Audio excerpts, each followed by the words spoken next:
2, 3, 4. Hello everyone, and welcome to the Power of Music Thinking. My name is Christoph Zürn, and this is the podcast for people with a musical heart and a wicked job. We're looking for stories, insights and tools from the big world of music to inspire leaders and followers to listen, tune, play, and perform in whatever field you're operating.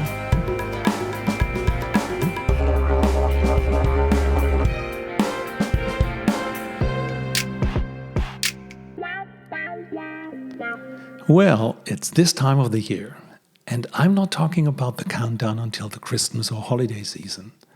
I'm also not talking about the word of the year or any other review that is compiled and curated by, air quote, specialists. I'm talking about you, or better, about your data, or even more close, about your musical behavior, taste, and most played songs. Yes, it is the time where all Spotify users get their personal wrap-up of the year. But this episode is not about the making of the wrap-up. This episode is about musical genre types, technology, and research with musical behavior. My guest today is McDonald, data alchemist of Spotify and founder, programmer, and producer of the Every Noise at Once website that holds and updates examples from all genre types Spotify is tracking. We talk about personal music algorithms, genre categorization, subsets of listening, what you can learn from listening data, and how listening behavior shapes communities that can be the start of a new genre. Glenn shares with us how he compiles playlists and his Spotify account, and also memorable sonic experience when he heard the band Low for the first time live, opening up a door to a transformational moment. Okay, let's dive into the conversation. Welcome, Glenn. Welcome to the Power of Music Thinking. Hi, thanks. I'm a fan of your website since quite some time. And before we dive into it, one question at the beginning. What was your first sonic experience or record or LP or even a performance that had an impact on you? So I think for me, the moments that are the most memorable are the ones that feel like opening a door and discovering another world is behind it. It's a world that presumably lots of people on the other side of that door already knew about, but that I didn't know about. And I have those all the time. I think the first, I'm not going to answer the first one. I'm going to answer a recent one for a reason. The one of the many ones that sticks with me is the first time I saw the band Low play live. And I picked this one because Mimi Parker, the drummer and singer in Low, passed away a couple weeks ago.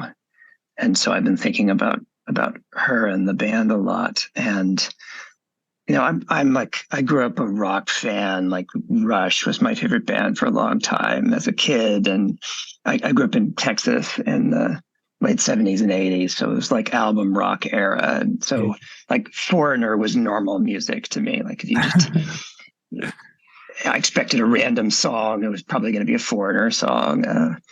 And so I grew into a more adventurous listener over time, as I hope most people do, but still like pretty focused on high energy, metal and rock and loudness and volume and busyness. And, Neil Peart, which remained my favorite drummer. And so I like Low on record. They're a very slow, spare band, but the really transformational moment was seeing them live for the first time and really getting a sense for how much interesting music they made out of what seemed to me at the time to be few elements. So Mimi, who's a drummer, would stand in front of like one floor tom and a snare and one cymbal. And so for me, used to seeing Neil Peart's kit with like 20,000 toms and chimes and triggers and like 50 different cymbals that make slightly different splash sounds. Seeing Mimi like standing there, not even using her feet, like doing a thing that looked, physically simple, but was musically so powerful. That was definitely a transformational moment of realizing, all right, like it's not that I was wrong about all the other things that I like. I still like them and they're still amazing. But here it was like opening a door and realizing, oh, and all that wonder can be produced in these other ways. And so that was a gateway for me to a lot of other bands who, explored what can be done with fewer elements instead of more elements. And it was through a live performance, right? So and what would you call that door? Was it like from was it your first concert? No. I mean, I was already in my 20s when I saw them. So I've seen a lot of shows, but that and I'd heard, it wasn't the first like quiet band I'd heard either, but it was seeing them live that really made me focus on what the elements were. Because, you hear the recording and you don't see the people, so you're not quite as aware of exactly what's going on. The physical presence of the people. Right. Like when you hear their song, you don't see them not doing things. Yeah. And when you watch them live, you see them not doing things. And it's the not doing things that was really powerful for me. I don't know them. So are they? Is it a trio, or how many people are playing? What's the? Yeah, it's a trio. I mean, they were no more because they can't exist without Mimi. And it was a couple, and Alan Sparhog plays guitar, and Mimi played drums, and they both sang. And they've had various bass players over the years, and have done some things as a duo too. They're from Duluth, Minnesota. They're cool. They were one of the signature slowcore bands in the 90s. Nice. Yeah, I will definitely. They're an amazing band. Thank you. Okay, Glenn. Now we dove into the music, into the first sonic experiences. But who are you? What do you do? And what do you do for a living? Who am I? Well, it's a very large question, but at least the what do I do for a living part is somewhat answerable. I work at Spotify. I got there by virtue of the acquisition of a startup called the Econest that I was working at before Spotify. The Econest tried to do music recommendations and sort of cultural and acoustic music analysis as a service for other companies that were doing streaming music, and eventually got bought by Spotify to do that just for Spotify. And so I've been at Spotify for long time now, 8 years, I guess.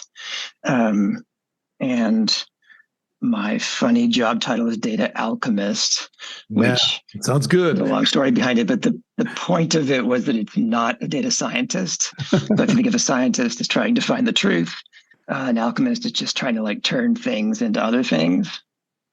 So that's what I do. I try to understand what is possible to learn from all this listening data that we have and turn it into listening experiences or insights or something. So I work a lot on personalization algorithms and on genre categorization, thus the websites, and sort of anything that extracts human insight from data patterns, much of which has to do with communities of people, either communities of interest, which is how I think of genres, or physical communities like the people in a country or a city, or demographic groups, or just like any subset of people, or any subset of listening, which could be a subset of people or it could be a subset of times, like Christmas listening, or are there Thanksgiving songs, is sort of the same shape of question to me as what do they like in Estonia, or what do uplifting trance fans really like in uplifting trance at the moment. Yeah. So what can you track? You can track where people listen to that music, from what country they are. And I assume it's all anonymous. So it's just the big data that you can gather. Yeah, I mean, a Spotify account, you have to pick a country. Yeah. Because of licensing. So with every account, we know what country it's attached to, and although we don't track your location, like in the Spotify client or anything, we know what IP address requests come through, and so we generally have a sense of approximately where you are at the city level, or at least where your device thinks you are, which isn't always where you are, but it's usually close enough to try to get collective insights. Yeah, right. And is there any artificial intelligence involved, or how does it work? So because there's a lot of data points, and someone has to try to make these combinations. We do a lot of AI or really machine learning at Spotify. I don't. I'm like the old-fashioned math department, so I write a lot of SQL queries and do a lot of, technically boring math, like dividing things by other things, and sometimes even logs and square roots. None of it is very complicated in mathematical terms, and it's sort of unsatisfying. If you're trying to be a machine learning engineer, then you wouldn't want my job, because I'm not generally pushing the technical frontiers. I'm trying to figure out stuff about music, and it's amazing how good simple math is at that. Like the proportions of listening of anything coming from one place versus the rest of the world tells you usually what you need to know if you get the thresholds right without anything fancier. Okay. So the reason why I contacted you was what I said earlier. I'm a big fan of your website, everynoise.com, or Every Noise at Once. And to the people or to the listener that don't know the website, I will put them in the show notes just to check them out. But actually, it's like one big internet page with different genre types. And you also count them. So as of today, I saw you're on 5,987 different genre types, and all the information comes from Spotify. But you had this website earlier. Maybe you tell a little bit about what is everynoise.com, and there's and how does it how it works. Yeah, sure. So the project underlying it, of course, is this genre taxonomy, and that began at the Echo Nest before we were acquired, and really took off once we were acquired, because at the Echo Nest we were powering these things, and we had a lot of data, but what we didn't have is a lot of direct listening data. And so the corporate acquisition dance was we wanted to provide a service to Spotify and to everybody. And to do a really good job of that, we needed listening data from them. And of course, every potential partner was leery of the idea of giving us their data when we also had their competitors as partners. So getting acquired was like sort of a corporate inevitability. So then with the help not only of more listening data, but of more people, because I don't do that part of the project by myself by any means. We have kept at it. So I think when I first put up Every Noise, the website, it was visualizing maybe 400 or 500 genres. Okay. Just kind of where we started. And I think basically I got it to 1,500 or so via my own stubbornness, and then got more help. And I have a particularly amazing coworker who is responsible for most of the 2,000 to 6,000 jump. And so the original source of the visualization was a diagnostic tool, because one of the things we did at the Echo Nest was we tried to analyze music programmatically for psychoacoustic attributes that model how you experience music. So like energy, how energetic does this song seem to you, is a thing that you can't really do just by signal processing. So it's done with machine learning. And again, that part I don't do. But when we were trying to learn new things, like we were trying to model how electric or acoustic are songs, and how do they have vocals or are they instrumental? Yeah. Through automatic analysis, like useful things to know. So just to understand it right, if you say if a song had vocals or not, so there was not one person listening if there were vocals, so the system was finding out that there are vocals on that particular song, right? That was the idea, because there's 65 million songs. Yeah, so having right. a person, having people listen to them all and punch a button to say whether they're vocals seemed like not tenable. And it already seemed untenable in 2012. And of course, the amount of music being uploaded to Spotify every day is now an order of magnitude or more higher than that. So it's good that we didn't go down that path.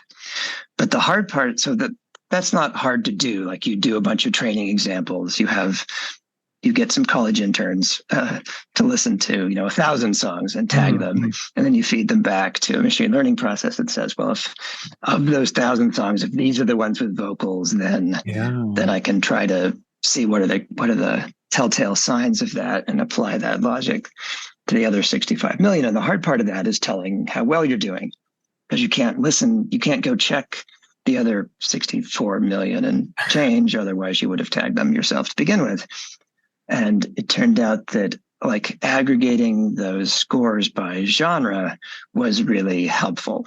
So if you're looking for vocals, then you want to see that like classical piano should rarely have vocals. And country music should probably have a lot of vocals. And so the first version of that map was a scatter plot of genres to debug the training of these attributes.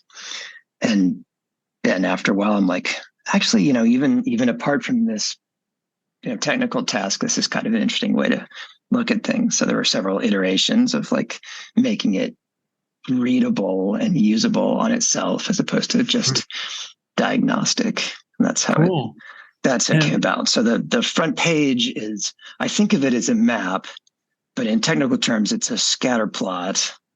Like it's not very sophisticated. It's just an XY plot, and then there's a bunch of fiddly code that bumps the genre names around so they're not on top of each other, so you can read them. But the up and down axis goes from mechanical at the top, so like synthetic instrumentation and rigorous timing, like the space between each beat is exactly the same. So tech house and stuff, and you could click on the names and it'll play you samples that tell the story very nice. So you click on the top and it'll go, and as you go down, it gets both more acoustic in instrumentation and more flowy, like human timing. In a classical piano piece, if you plot it out at microseconds, probably no two notes are exactly the same number of microseconds apart, because the pianist is like manipulating the flow of time as well as the pitch space. And then left, right, left is sonic density. So things that are very steady, full sounds, which could be like roaring black metal, where it's all distorted, or like classical organ, which is a very different sound, but also a very steady, like, no spaces between the notes generally. And then the right side is the opposite. So spiky or bouncy. So hip hop and reggae are over there, but also like political oratory or people reading poems aloud or audiobooks would be there, where they're not really beats, but they're spaces between the sounds. Yeah. Interesting way to I just want to say to look at it, but it's also to listen to it. But who came up with the genre names? Because it's with nearly 6,000 different genres.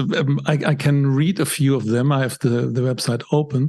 It's like Latin American Baroque, American 21st century classical. It's troubadour, Hokin, chakra. Kapahaka, never heard of.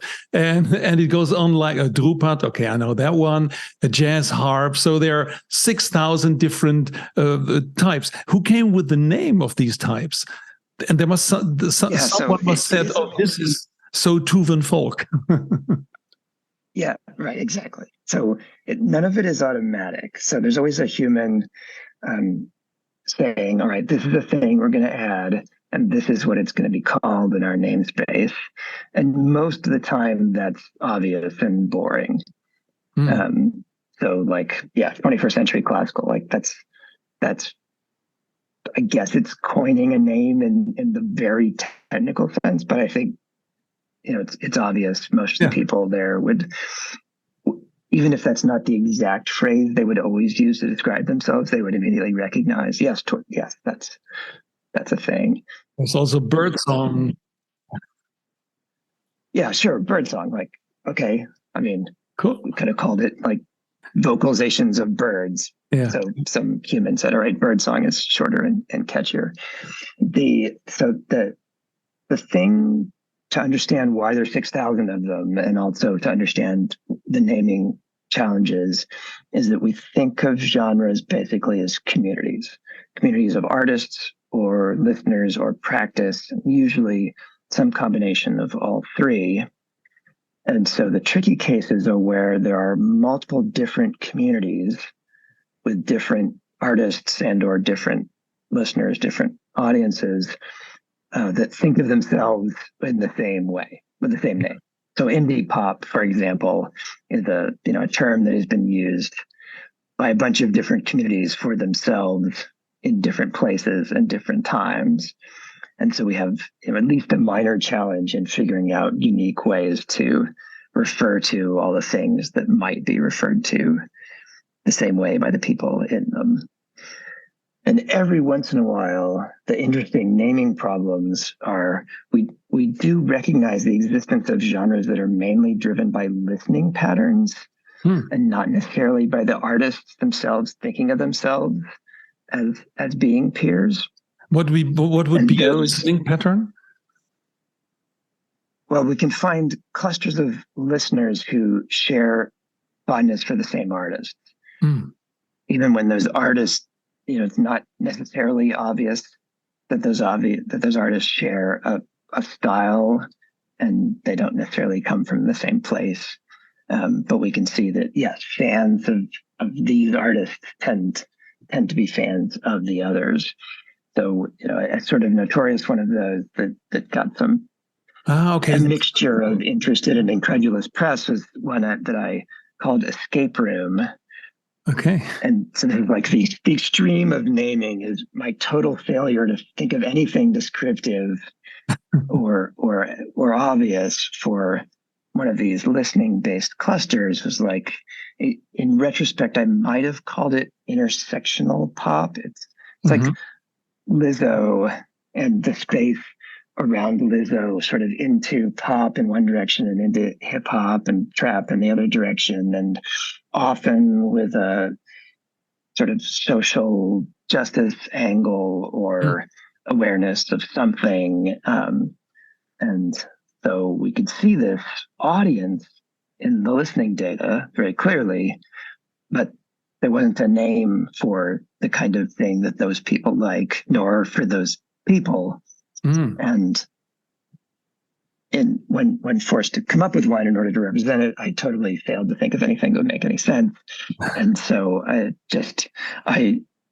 Escape Room was like, all this music was very hot and trendy, and escape rooms were trendy, sort of becoming a thing at the same time. And there was some notion in my mind about that there was a derivation from trap music, and escape rooms were about getting out of a trap. And so it kind of made evocative sense to me. But given that there was no like emergent name for this music from its listeners, it was just give it a name so I can show it to people, and then people can say, is this my thing or not? So the best result for me was seeing people say, I don't know what this name is and I've never heard of it, but when I look at the list, yes, this is my music. All right.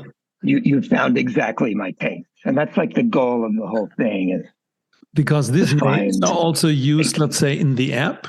Could I search in the app now, like Ukrainian classical or like Latin American classical piano? Is this how people would search?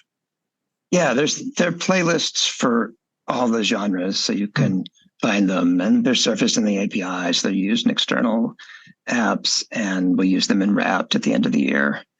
So Yeah, they right. appear in various places, and they're Absolutely. also used a lot behind the scenes to feed into recommendations. There's a bunch of things that you might get on your homepage in the Spotify app that aren't labeled with genres, but they're using the genre taxonomy behind the scenes to try to find stuff that you might like. Okay. Okay. Because on the website, you also can do your own research. Like I just saw today the something. Did you call this the aqueduct of youth? Yeah, that was a thing I did for a presentation at the Pop Conference a few years ago. Oh. The theme of the Pop Conference that year was youth, the listening and music of youth. So Yeah, so yeah, I with the did a subtitle thing. brings you kids music so you can listen young.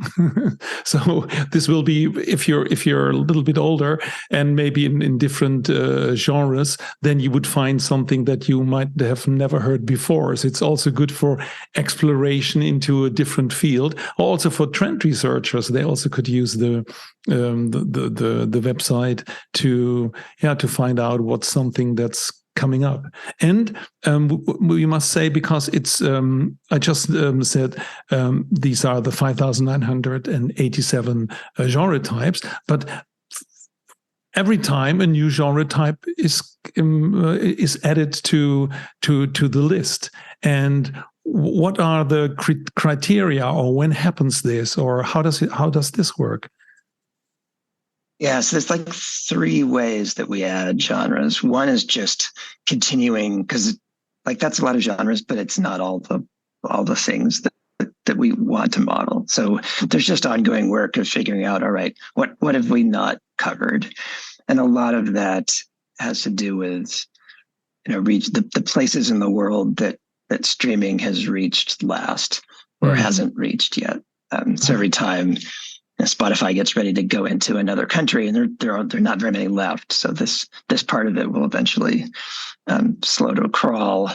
We're like, all right, we're gonna launch in Egypt. So, all right, let's spend some time like reading up on the music of Egypt and see what's our coverage like. Do we have Egyptian hip hop? How many like subgenres of Egyptian hip hop that nobody else knows exist? And do they have enough artists on Spotify for us to model them satisfyingly? And yeah, so that this ongoing work is like one of the things. The second thing is just emergent genres. So like new stuff happens, and generally, we try to model things when they have a sort of critical mass.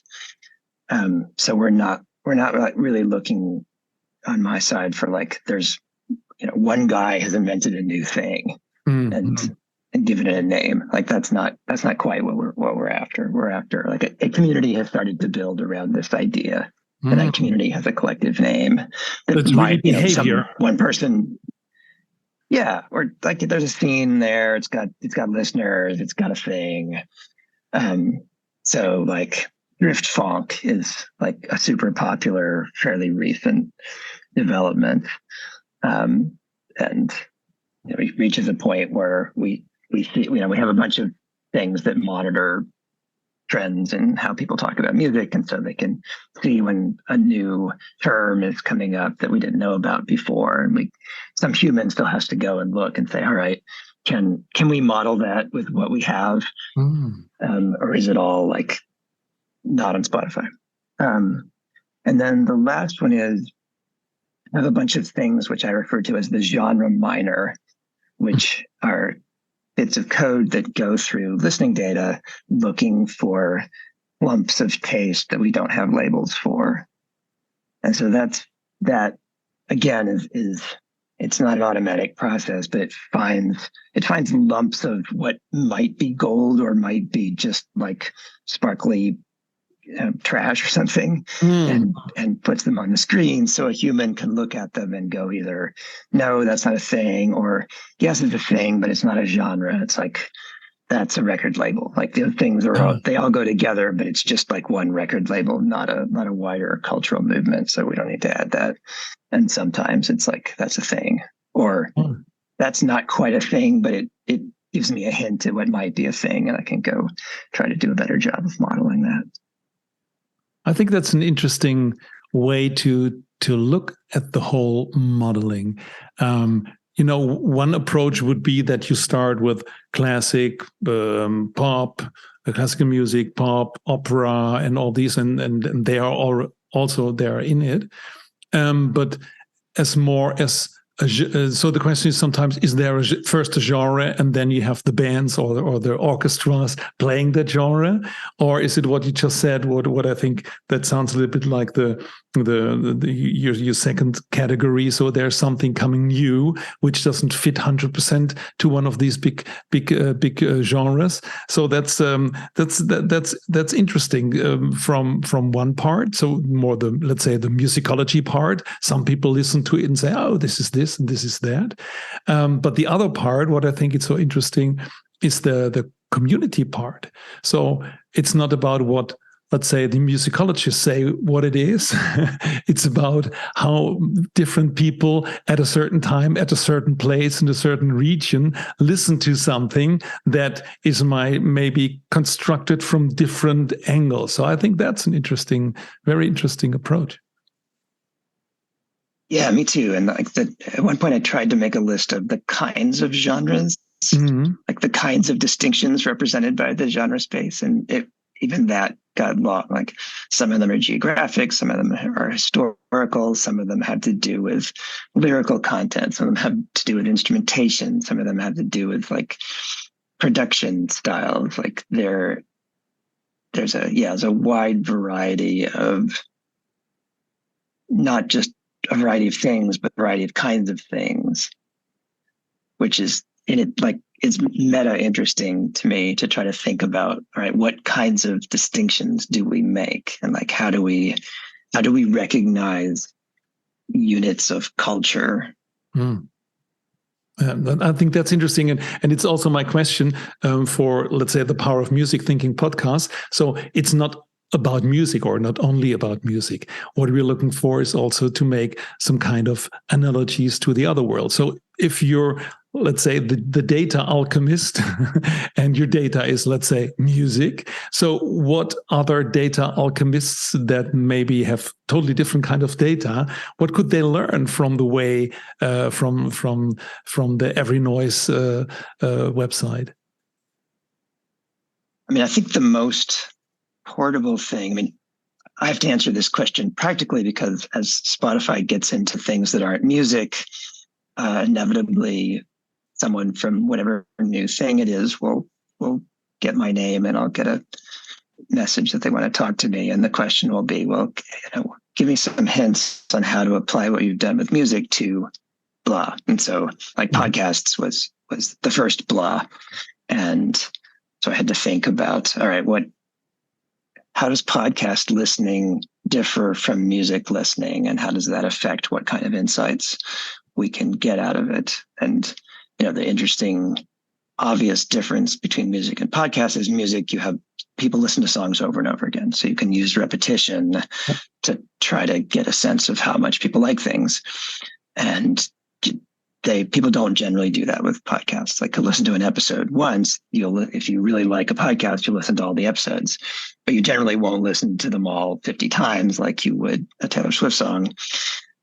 So you have to use different techniques. You have to focus on the show instead of the episode to have any real signal there. And, then audiobooks comes along as the next thing.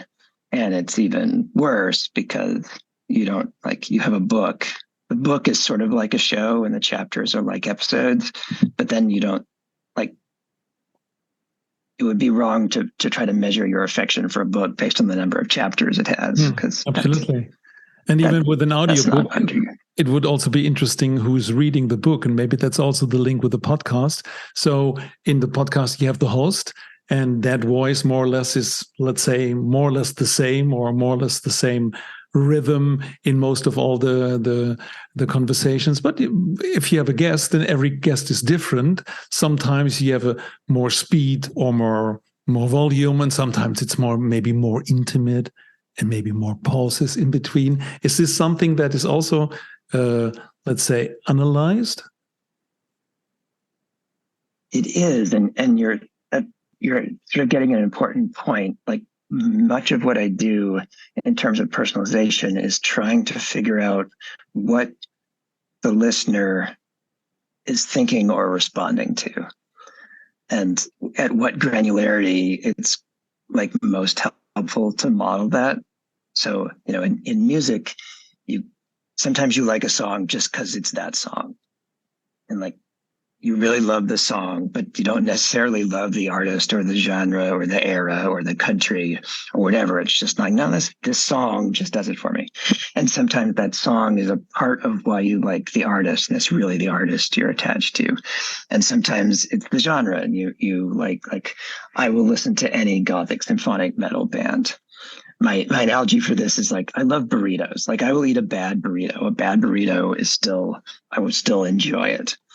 And like, if you ask me for a dinner recommendation, I'm probably not going to recommend to you a bad burrito place unless I know that you really like burritos and you just haven't been to this one yet. And so Gothic symphonic metal is like, that's a thing that, anybody who makes it, even if objectively I can tell that this is not the best band at this thing or ever, I'm just like, but I don't care. I love this thing. I love to hear anybody do it. So it's the same kind of thing with anything in life. You're trying to figure out what is the theme that unites the things that you like, you as a listener, you as an eater, you as a human. What is the common element in your friends, or the places that you like to travel, or the clothes that you like to wear. There's something probably that unites some of them. And so, like, understanding, how many clusters of clothing taste do you have? Yeah, right. What's I have the my black hoodie taste, and I have my shoe taste, and those are probably correlated. Like, other people who also wear black hoodies probably tend to wear similar shoes, maybe, but not necessarily. So, yeah. And maybe it's not only about the color, maybe it's also about the fabric, the kind of how it looks, and that's a little bit also compared to music. For the Power of Music Thinking book, I did a playlist with 25 different versions of The House of the Rising Sun. So you could say the original genre, that's from the Animals, or I don't even know if it's the original is from the Animals, but they were the most famous. And then a lot of people are covering this with different genre types, even some instrumental.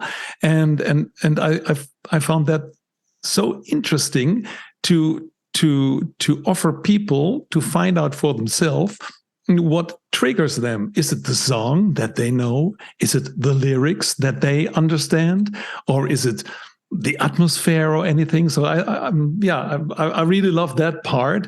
And so it's just also one way of organizing these genre types with the example of one song. I do a bunch of those, actually. Really? I make a bunch of playlists of hundreds of covers. So that the one of seasonal relevance, every year I maintain a playlist of the new covers of Last Christmas by Wham, done since Last Christmas. And I've been doing it for, I forget, 4 or 5 years or something. So there's I don't know, 1,500 of them total. This year, I think I'm up to 180 or something.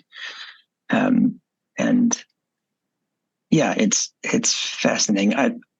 Pretty much any time there's like a new super popular pop song that I like or that I find is interesting in some way, I'll do one of these. So I have one I'm working on for Anti-Hero by Taylor Swift.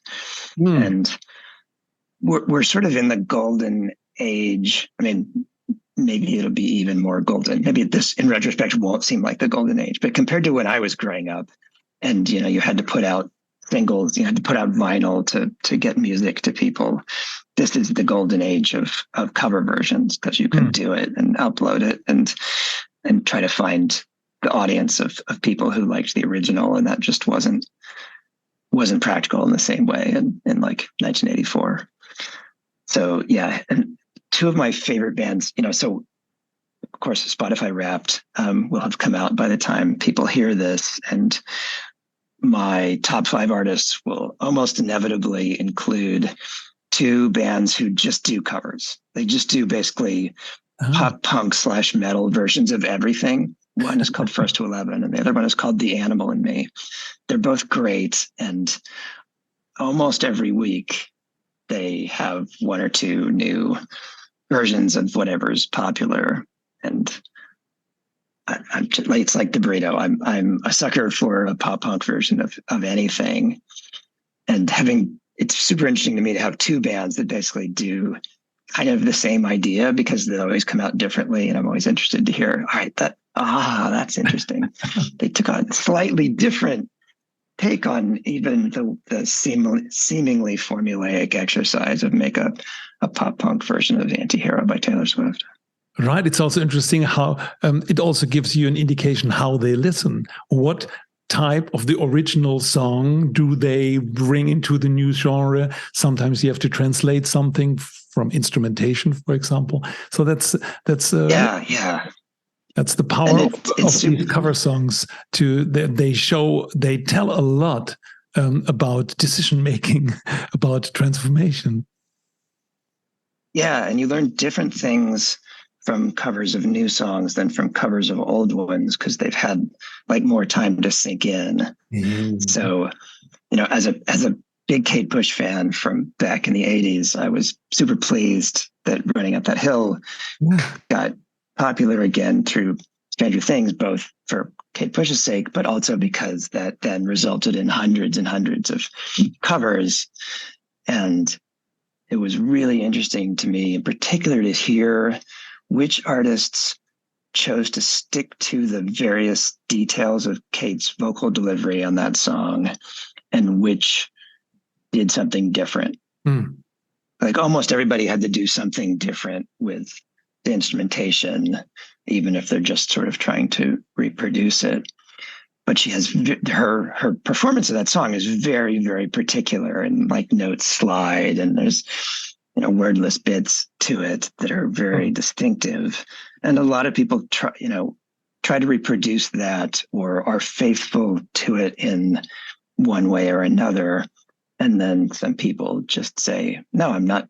I'm going to do this song and it's going to have the same melody, but it's not necessarily going to have the same phrasing.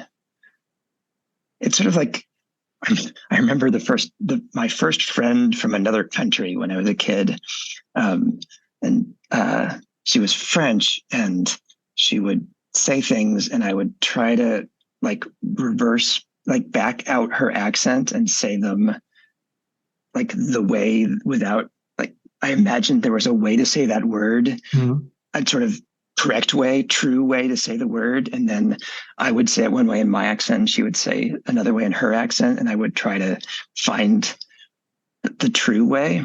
And so covering sometimes is that. It's like, what was this song's essence before this singer sang it, which is tricky if the singer wrote it and the only way you know it is the way they sang it. Yeah, absolutely. I have one example from, let me say this first.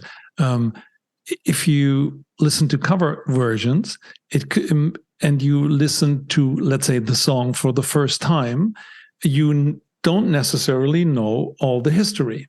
So you can listen one song. For one example, I was once in a car and I had Little Wing from Jimi Hendrix, and it was in the 80s.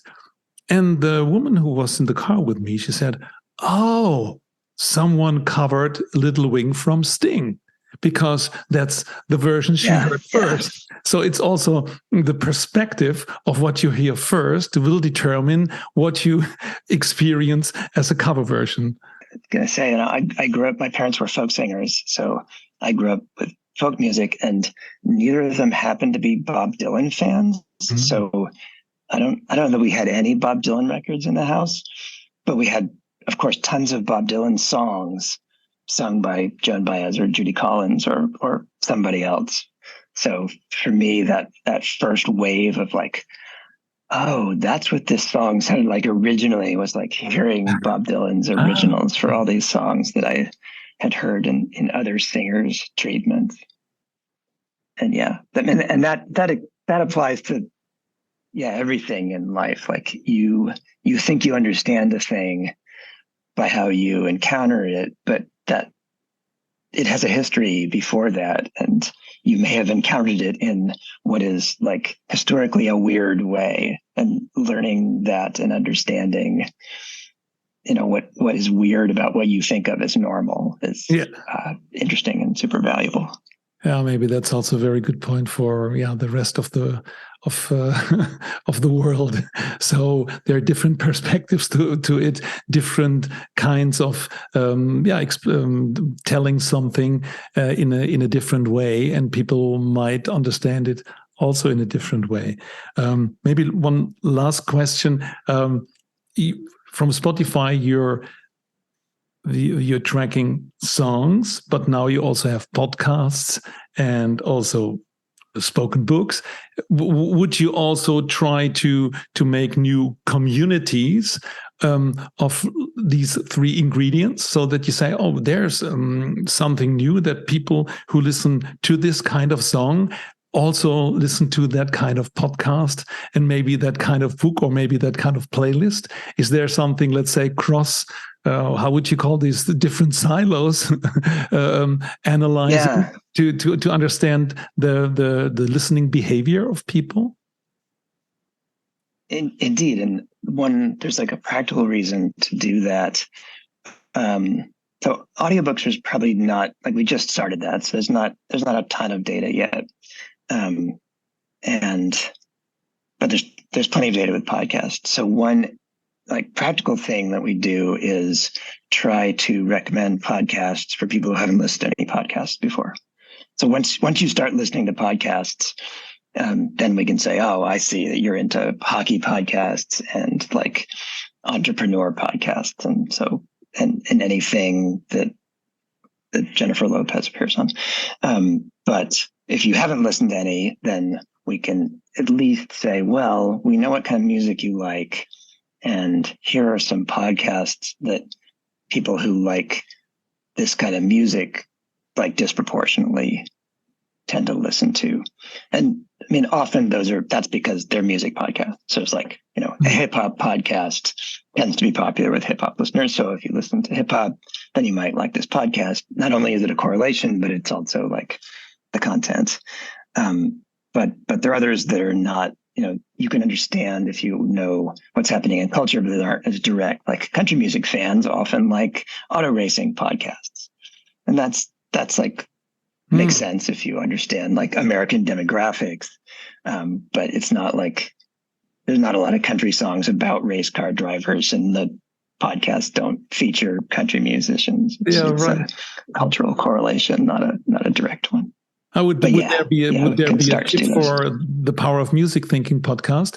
Because actually, with every episode, I'm talking to someone different, and most of the time, it's also different kind of music and different kind of work, which have a relation because of that person is listening that kind of music and is doing that work. But in every episode, it's different, which is actually the pattern. Is there something that would fit to, do you have any thoughts about this? Yeah, my guess is that it probably doesn't, like a relatively small percentage of the podcasts correlate to a music genre fandom. And my guess would be that this one doesn't, like, it crosses music genres. So your audience is probably your audience, because Genre they fluid? like you, not. Indeed, that'd be my guess, but I could look. All right. Now, this would be nice. This would be interesting. Glenn, is there anything that we didn't talk about that you would like to share? Is there anything that you would say, oh, that's an interesting one? I mean, I think, we spent this podcast mostly talking about what I do, and now I feel like I should have a podcast and quiz you about what you do, which is also interesting. But I'm sure you cover what you do in the rest of your work.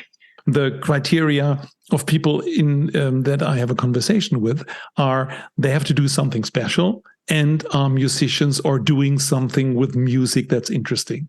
So that's my one and only things. It's always about music and it's always about business. And when we talk about business, we can make the flip to music, and we talk about music, we flip it easily to the business that you're doing. So that's my thing, and that's also something I do with clients.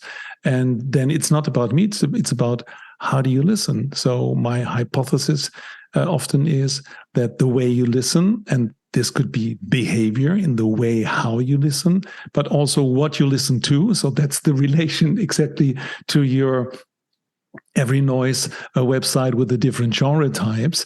I would say there is a pattern, and it would be interesting to think about if this pattern also applies to how you listen to your family, to your coworker, to your team, to your organization, to your society. And, it's up to you how big you want to make it.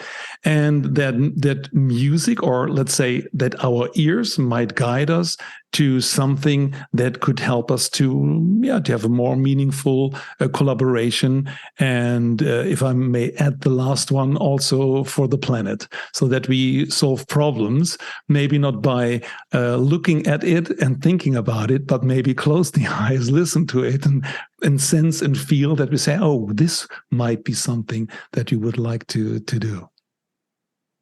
Yeah, I believe that too. I believe that music and food are ways to reach people across cultures and get them out of what they think about as their boundaries and like feel something about what the rest of the world feels or tastes or hears.